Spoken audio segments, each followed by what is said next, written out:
సాంబశివరావు గౌరవ ముఖ్యమంత్రి గారు.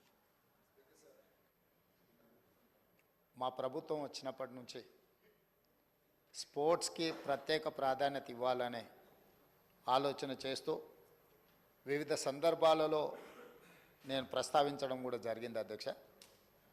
గతంలో ఉమ్మడి రాష్ట్రంలో గచ్చిబౌలి ప్రాంతంలో ఆఫ్రో ఏషియన్ గేమ్స్ వివిధ రకాల క్రీడల్ని నిర్వహించి మంచి స్టేడియంలను ఆ రోజు మనం నిర్మించుకున్నాం. తర్వాత వివిధ కారణాల చేత మన దగ్గర స్పోర్ట్స్ కానీ గేమ్స్ కానీ కొంత నిర్లక్ష్యానికి గురై పెద్దగా పట్టించుకోలే. కాకపోతే ఆ రోజు పుల్లెల గోపీచంద్ గారికి అకాడమీ కోసం కేటాయించిన ల్యాండ్ కానీ వాళ్ళు ఇచ్చిన ట్రైనింగ్ల వల్ల మన దగ్గర చాలామంది క్రీడాకారులు తయారవ్వడానికి ఉపయోగపడ్డది. ఒక ప్రైవేట్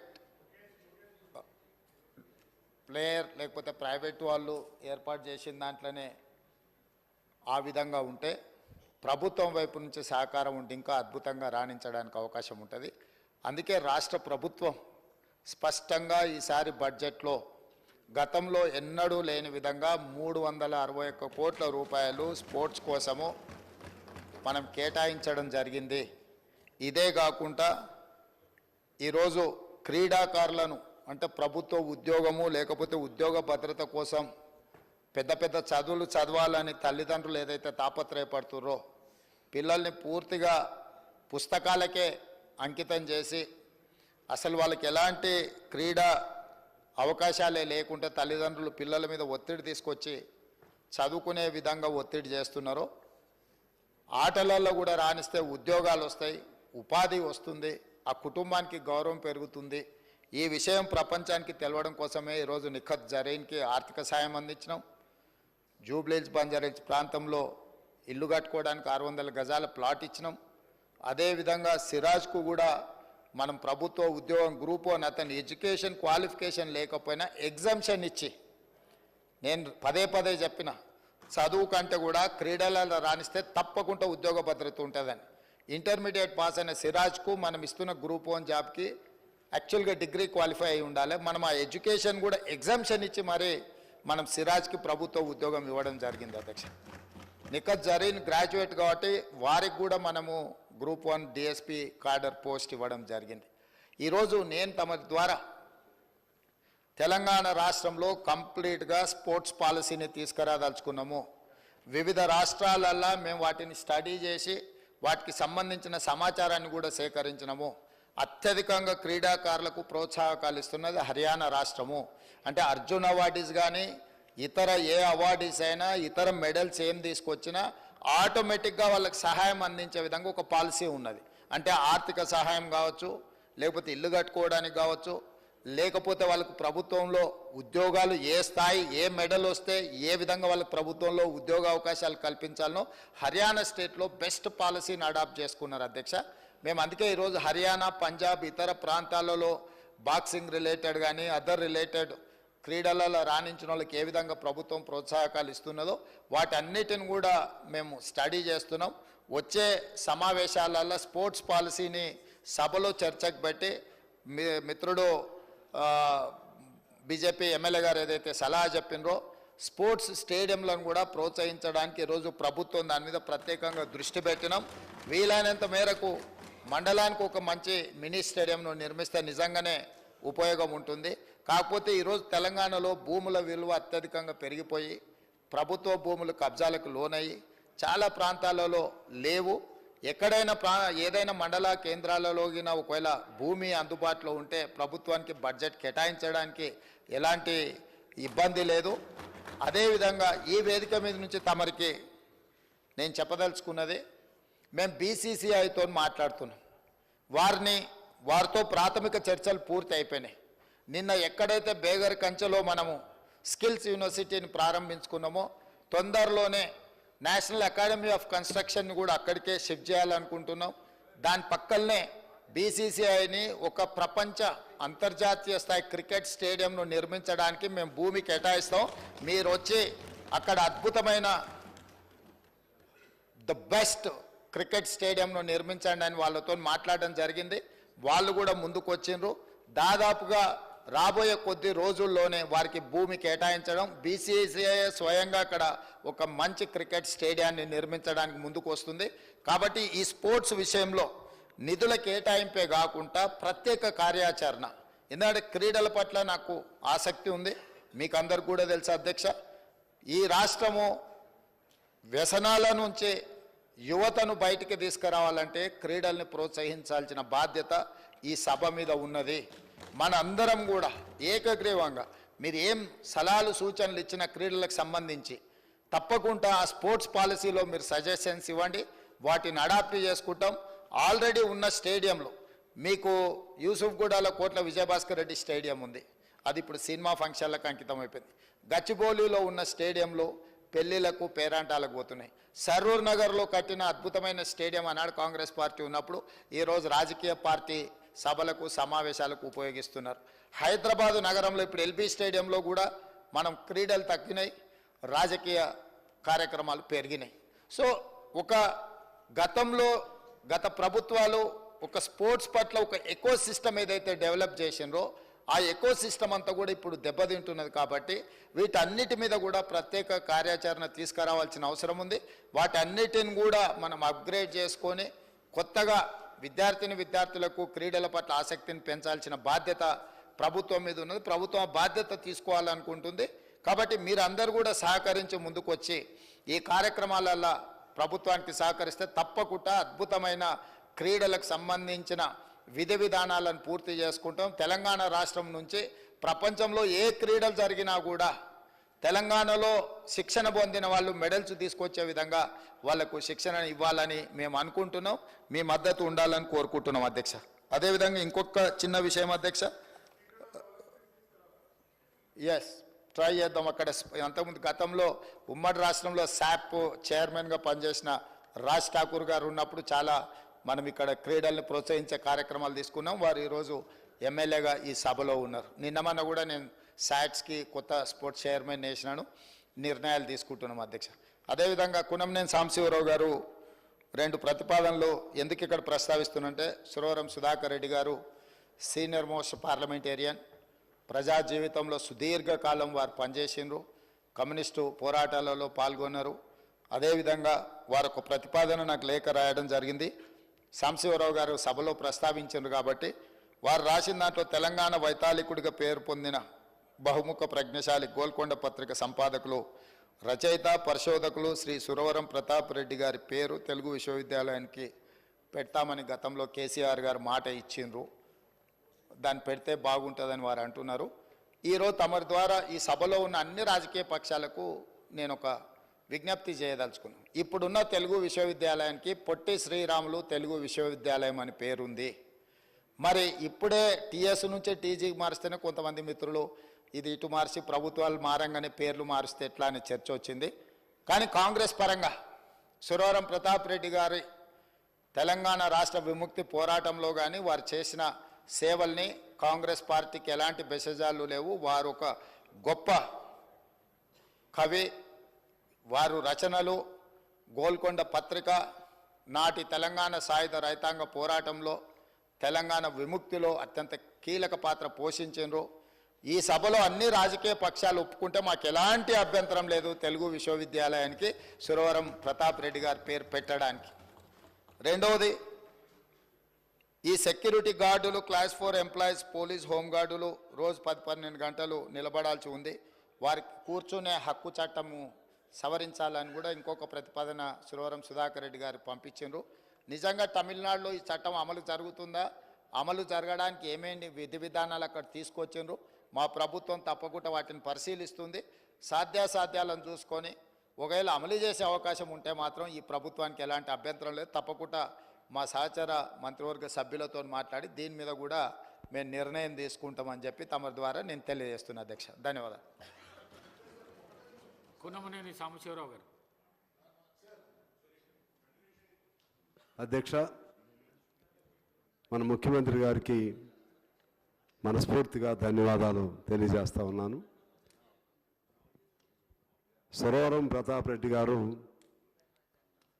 తెలంగాణ ప్రథమ వైతాళికులు. వారు ఒక భాషాపరమే కాదు, తెలంగాణ చరిత్ర సంస్కృతిని ప్రతిబింబించే విధంగా ఆనాటి నిజాం వ్యతిరేక పోరాటంలో కానీ తెలుగు భాష ఉద్యమ అభివృద్ధిలో కానీ అలాగే మూఢనమ్మకాలకు వ్యతిరేకంగా కానీ మారుమూల ఉన్నటువంటి మహబూబ్ నగర్ జిల్లాలో ఒక అటుపక్క కర్నూలు ఇటుపక్క వీరి గ్రామం వారి సర్వం త్యాగం చేసినటువంటి గొప్ప వ్యక్తి.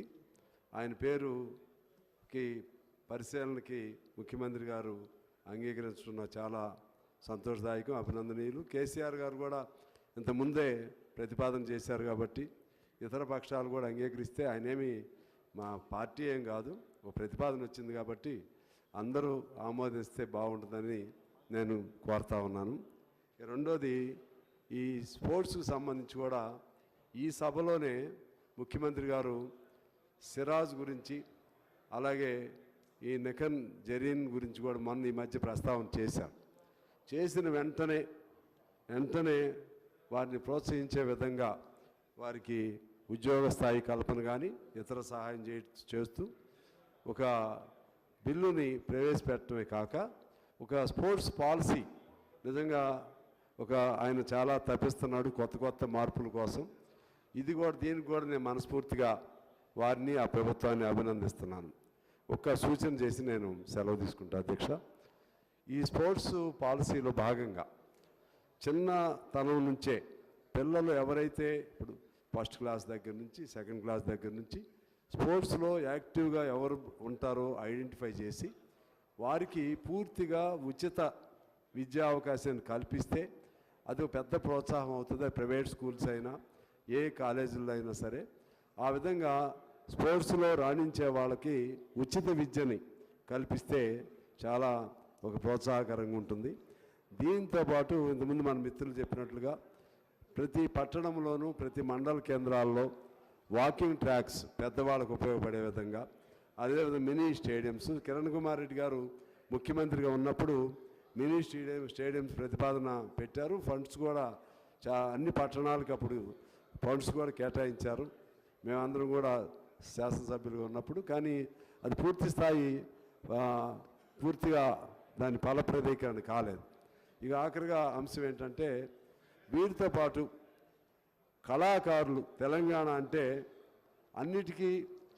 అన్నిటికీ కళలైనా లేకపోతే పోరాటాలైనా ఉద్యమాలైనా కవిత్వమైనా జానపద పాటలైనా అన్నిటికీ తెలంగాణ పేరుగాసిన కాణాచి కళాకారులకు కూడా ఒక పాలసీ తీసుకుని వచ్చి వారికి ఇప్పుడు మా జయరాజు హాస్పిటల్లో ఉన్నాడు, అట్లనే గద్దర్ గారు ఈ మధ్య చనిపోయారు. బాగా పేరు పొందినటువంటి కళాకారులకి ఏదైనా జబ్బులు చేసినా కూడా అటువంటి ప్రభుత్వం వాళ్ళ ఆరోగ్యాలకు సంబంధించి కూడా ఒక పాలసీ తీసుకురావాలి. అదేవిధంగా ప్రతి కళాకారుడిని గుర్తించి ఒక కమిటీ వేసి వాళ్ళకి మినిమం ఒక రేషన్ కార్డు లేకపోతే వాళ్ళకి ఆరోగ్య కార్డు ఇటువంటివి తీసుకొస్తే కళాకారులను కూడా మనం పూర్తిగా ప్రోత్సహించినట్లు అవుతుందని నేను మీ ద్వారా ప్రభుత్వానికి ముఖ్యమంత్రి గారికి తెలియజేస్తూ నేను సెలవు తీసుకున్నాను అధ్యక్ష. శ్రీ రాజ్ ఠాకూర్ గారు.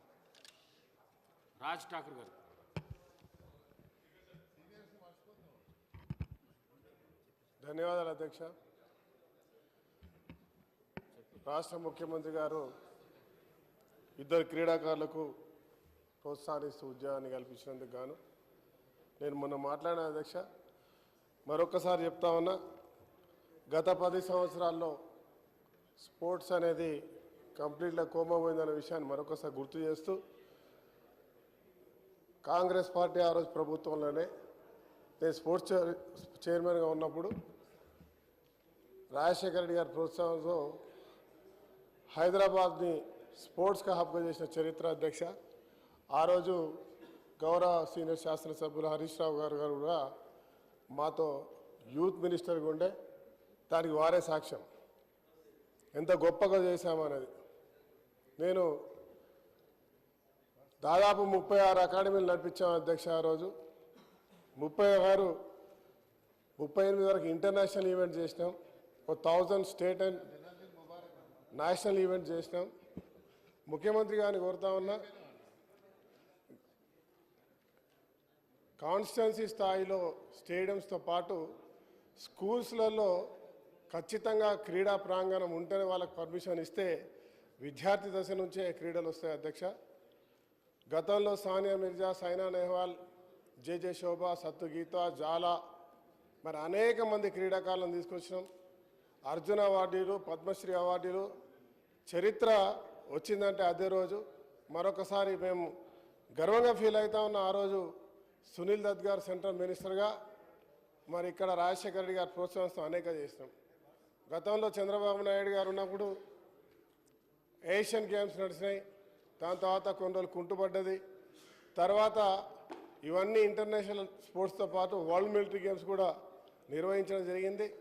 దాంట్లో ఒక అకామిడేషన్కు 5 స్టార్ లెవెల్ హోటల్ లెవెల్ కట్టాలనుకున్నాం. దురదృష్టం కట్టిన తర్వాత అది పూర్తి కాలేదు. మధ్యలో కరోనా సమయంలో దేనికో వాడినారు. ఇప్పుడు కూడా దాన్ని మళ్ళీ అకామిడేషన్ గురించి వాడుకునే ప్రయత్నం చేయాలి.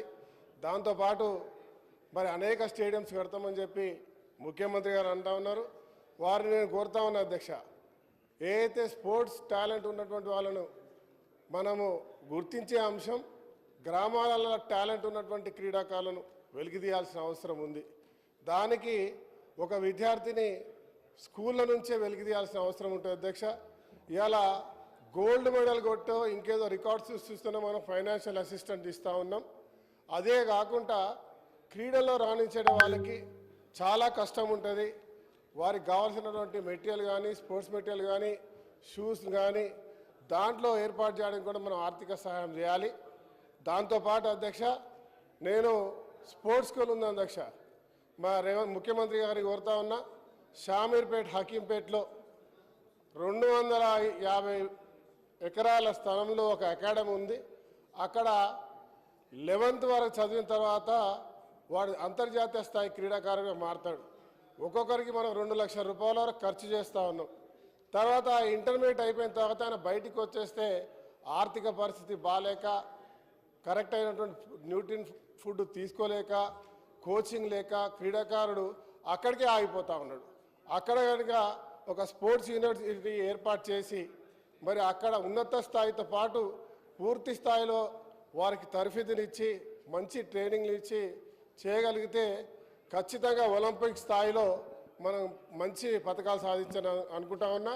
నాకు పూర్తి విశ్వాసం ఉంది. ప్రభుత్వం రాబోయే రోజుల్లో స్పోర్ట్స్కి ఈ యొక్క దేశానికి అంతర్జాతీయ స్థాయిలో ఒక హబ్గా ఉంటుంది. రాబోయే 32వ సంవత్సరం అంటే 36 సంవత్సరంలో ఒలింపిక్స్ ఇండియాకు వస్తుంది అధ్యక్ష. ప్రధానమంత్రి మోడీ గారు ఆ రోజు వరకు ఉండరు, ఉంటే ఆయనే అహ్మదాబాద్ తీసుకుపోదాం అనుకుంటా ఉన్నారు. మరి ఆ గేమ్ మహారాష్ట్రకు ఇంకోటి కాకుండా ఇప్పటి నుంచే ఇన్ఫ్రాస్ట్రక్చర్ డెవలప్ చేసి హైదరాబాద్లో తెలంగాణలో నిర్వహించే కార్యక్రమానికి మనం సన్నద్ధం కావాలని కోరుతా ఉన్నాం. మీ ద్వారా ధన్యవాదాలు అధ్యక్ష. శ్రీ దానం నాగేంద్ర గారు.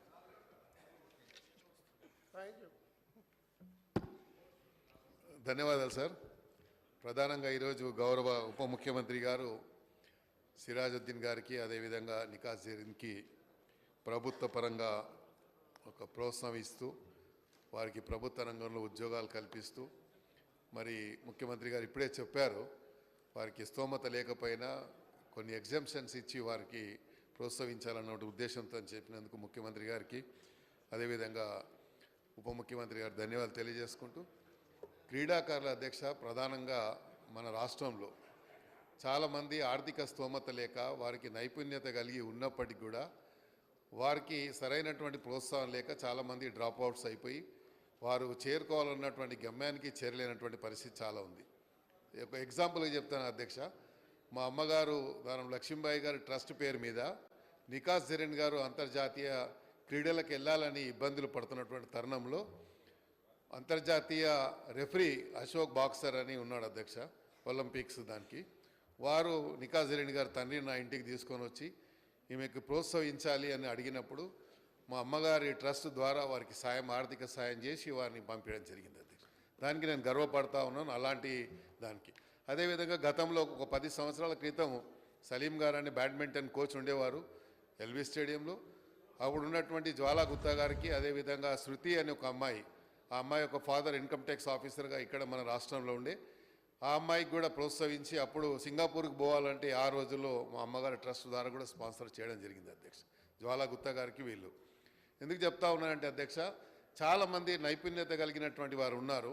కొన్ని స్టేడియంస్ ఎలా అయిపోయినాయంటే, ప్రత్యేకంగా మన హైదరాబాద్లో ఉన్నటువంటి రాజీవ్ గాంధీ అంతర్జాతీయ క్రికెట్ స్టేడియంలో ఒక మొనోపలి అయిపోయింది అధ్యక్ష. అక్కడ మొత్తం ఒక సంస్థ వాళ్ళు అందరూ కూడా దాన్ని ఇచ్చేసి అక్కడ హెచ్సిఏలోనే ఆడేవారిని ఎంకరేజ్ చేస్తూ ఈ క్రికెట్కు వివిధ సంఘాలు ఏర్పాటు చేసుకోవడం జరిగింది హైదరాబాద్లో. ప్రధానంగా చాలా సంఘాలు సెల్ఫ్, వాడికి క్రికెట్ ఏందో తెలియదు, బౌలింగ్ తెలియదు, బ్యాటింగ్ తెలియదు, శిల్పులు తెలియదు, ఏది తెలియదు, అలాంటి వాడు కూడా వారు సొంతగా ఒక అకాడమీని ఏర్పాటు చేసుకొని ఆడేవారిని సెలెక్ట్ చేసే విధంగా ప్రెజర్స్ తీసుకొచ్చి నైపుణ్యం లేని వారు కూడా ఈరోజు సిరాజ్ కూడా నా నియోజకవర్గం, గతంలో ఆసిఫ్ నగర్ నియోజకవర్గం ఉండే, నేను వాళ్ళ ఫాదర్ని అతన్ని కూడా చాలా బాగా గుర్తుపడతాను.